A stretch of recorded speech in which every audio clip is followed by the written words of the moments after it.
sans démagogie, en étant d'abord un vrai député.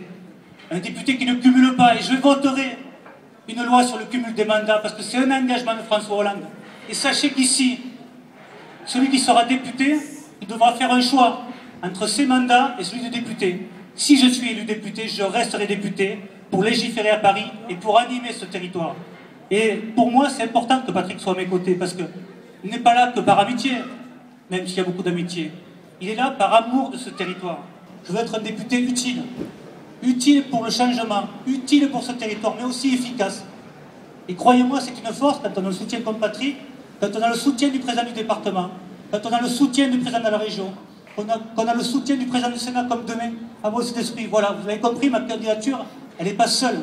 Ce n'est pas la candidature d'un homme seul, c'est celle de François Hollande, d'une majorité qui veut faire en sorte que le changement soit prolongé au-delà du 6 mai, pour que très concrètement, dès le 2 juillet, vous ayez des mesures fortes, justes.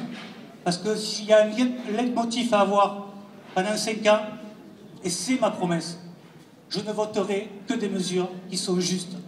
Je ne dis pas qu'elles ne seront pas difficiles à assumer, je ne dis pas que les efforts ne seront pas partagés, mais il faut de la justice sociale, fiscale, territoriale. Et dès lors qu'on prendra des mesures justes, je suis persuadé qu'on remettra ce pays en mouvement et que dans 5 ans, on sera fiers d'être à nouveau à vos côtés et de défendre un bilan de solidarité, un bilan de gauche. Merci.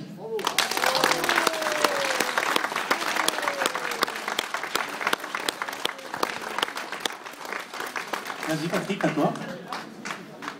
Il est costaud, hein. Passer après lui, c'est vraiment difficile. Hein. Je ne le prendrai jamais en première partie de mes spectacles parce qu'il vous casse l'ambiance. Hein. Ah, il vous pourrit l'ambiance. On parle que de choses comme ça. C'est vrai qu'il faut du changement. C'est vrai que si je me retrouve ici, c'est exceptionnel puisque je ne prends pas part à la vie politique comme ça, en public.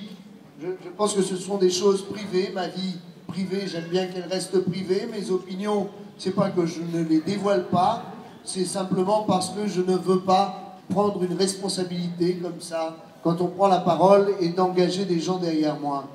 Cette fois-ci, j'ai senti que c'était le moment. J'ai senti que c'était le rendez-vous. Je connais bien Fabrice Verdier, ça fait des années, il vous l'a dit, 25 ans déjà. Et là, j'ai dit, là, c'est l'heure. Alors, je sors de ma tanière, je sors de cet endroit où c'est vrai que ça fait 25 ans que je suis dans le Gard, peu de gens le savent. Et je sais que j'ai vu évoluer le travail, j'ai vu évoluer Fabrice Verdier, j'ai vu évoluer tout ce village, donc finalement ce microcosme comme ça, ce petit échantillon de ce qu'il pourrait faire au niveau départemental, mais après je l'ai vu évoluer au conseil régional, je l'ai vu en tant qu'homme, je l'ai vu en tant que politique, obtenir des choses incroyables, c'est-à-dire avoir une maturité qui fait qu'il connaît les rouages de la politique, comment obtenir des choses, comment être à la hauteur de ses promesses, parce qu'évidemment, toutes les promesses sont faites avant les élections. Ce qui me fait plaisir aujourd'hui, c'est d'être ici, d'avoir observé comme vous ce changement.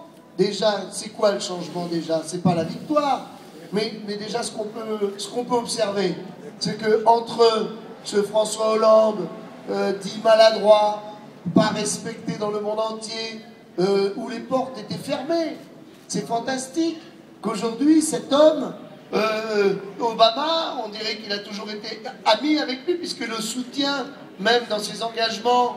Angela Merkel, qui était là à le guider à gauche, à droite, dans des protocoles où il avait l'air un peu perdu, mais aujourd'hui, c'est quelqu'un qui est respecté. Enfin, j'ai l'impression qu'on retrouve de la dignité. Je ne suis pas contre le sarkozysme comme ça, comme si c'était Mussolini. Non, non, non, je ne suis pas un acharné, je ne suis pas un supporter, même au foot, j'aime bien le foot, je ne suis pas un fanat des supporters. Mais là, si je prends la parole, c'est que je me dis, c'est dingue ce qu'on nous a vendu. On nous vend parfois des gens qui sont respectés, puis je m'aperçois que finalement Sarkozy, il était respecté en Europe parce que tout d'un coup, il aimait séduire. Alors Angela Merkel adorait Sarkozy parce qu'il faisait exactement ce qu'elle lui disait. Obama recevait Sarkozy parce qu'il n'était pas gênant. Alors évidemment, le changement, ça gêne, ça embarrasse beaucoup de gens parce que ça fait peur. parce qu'on se dit, qu'est-ce qui se passe? Qu'est-ce qui va se passer si ça change?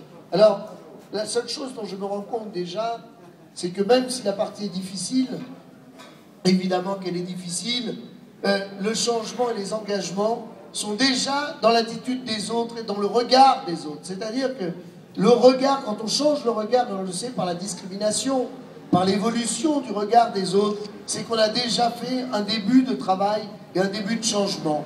Je vois que même le regard qu'on porte aujourd'hui sur François Hollande, le regard sur ce gouvernement, on disait qui va gouverner à côté de François Hollande? Eh bien, on a des Moscovici qui tiennent la route, des Fabius pour les relations étrangères qui tiennent la route et qui l'ont déjà démontré, un Emmanuel Valls, où on était là, Emmanuel Valls, qui est aujourd'hui ministre de l'Intérieur, qui a fait son premier voyage à Marseille, sur le terrain, pour expliquer que la gauche, c'est pas non plus le bordel et l'anarchie, comme on voudrait le prétendre, et faire peur aux gens. C'est vrai que tout ça me fait sortir de ma tanière pour dire que je suis là avec Fabrice Verdier, simplement pour laisser une chance au changement. Voilà. Moi, je n'ai pas à en dire plus. Je ne sais pas. La seule chose que je sais, dont on peut être sûr, c'est que si on ne laisse pas cette chance au changement, il n'aura pas lieu.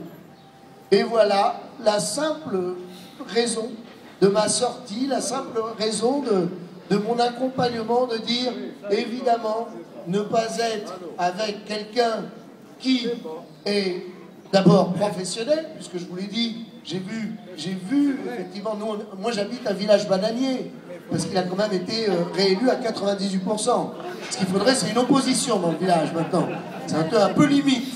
Donc on s'y attache vraiment, mais on s'attache à ses résultats. Pour vous donner une anecdote, sa campagne électorale dans le village, elle était très simple.